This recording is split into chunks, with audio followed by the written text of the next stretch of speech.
I went to Home Depot where I bought a pre-laminated 12x4 ply sheet and a 10-foot 1-inch galvanized steel pipe. Both of these cost me $40. My son wanted a corner desk, but he is limited by a window on one of the walls he wants the desk in. I drew out a quick draft that will ensure I clear the window. This has plantation shutters and extends 4 inches when perfectly open. The desk will be 2 feet from the wall and 5 feet 6 inches in length. Once you know what shape you want, simply draw out your table on the surface of the board. I am positive the pipe can hold a larger desk, but I think that 2 feet is the perfect size for a corner desk. Instead of a corner, I am going to make a slight arch to give it a more professional look. I simply measure out a foot on both sides, and with a nail placed at the point of the intersection, I draw out my arch.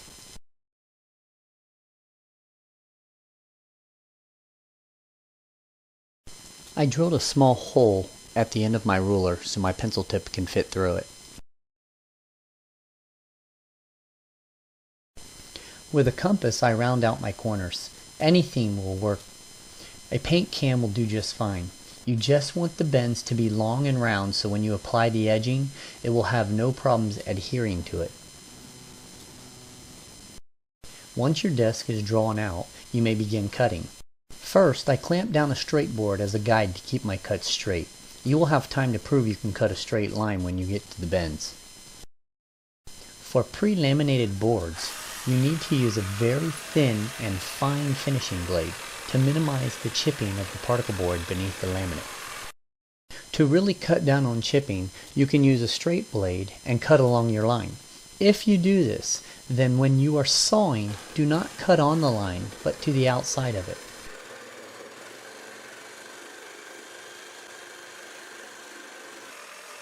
Finish the rest of your cuts in the same manner until the desktop is completely cut out.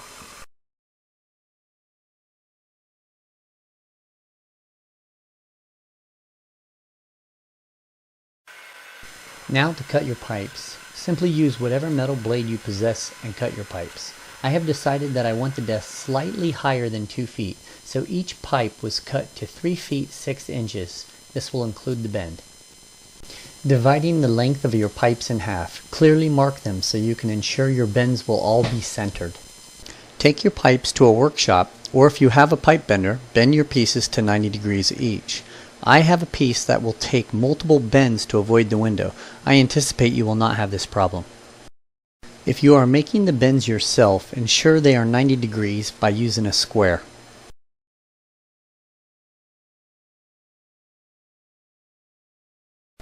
This is the double bend piece that I will be using to avoid the window.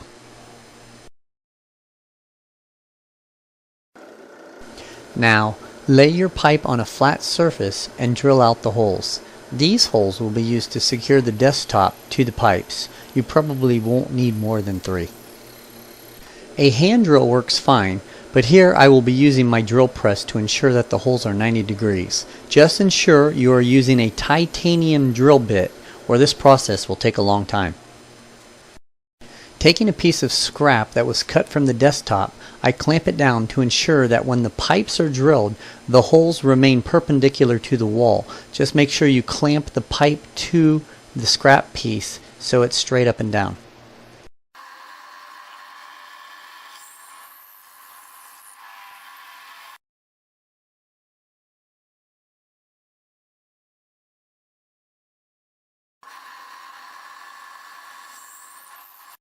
Once all the pipes are bent and drilled, you can paint them. I had some leftover glossy white from another project, so I used that.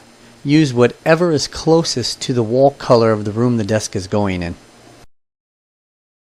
The desk edging is actually sold as shelving edging. It is $3 a roll, and one roll will easily cover the desk and some. Using Scotch tape, I tape the edging into position.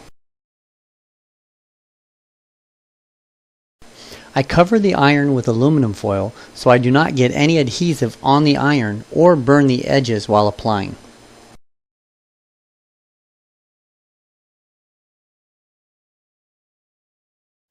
Take your time and melt the edging onto your desk.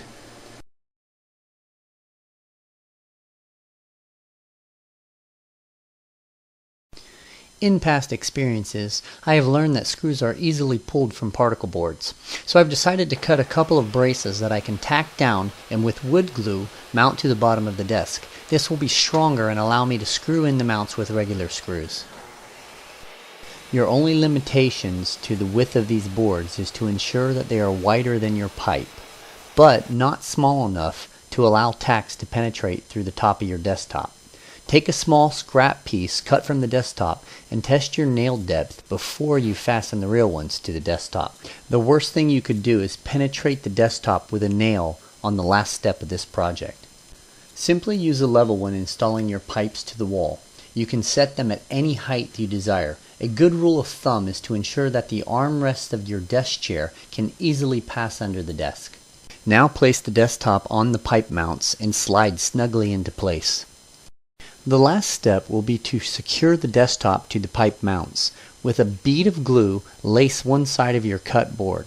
Tack on with a nail gun and allow an hour or so to dry before screwing the pipes to the bracket. Once again, check the length of your screws to ensure they will not penetrate all the way through both the pipe and the other board. If you know where all the objects on your desktop will be placed, the last part is easy. Use a hole saw to cut your hole to run your wires. Place this hole in an inconspicuous location. And that's all there is to it. Now you have a nice looking modern floating corner desk that gives you ample space above as well as below. Thanks for watching.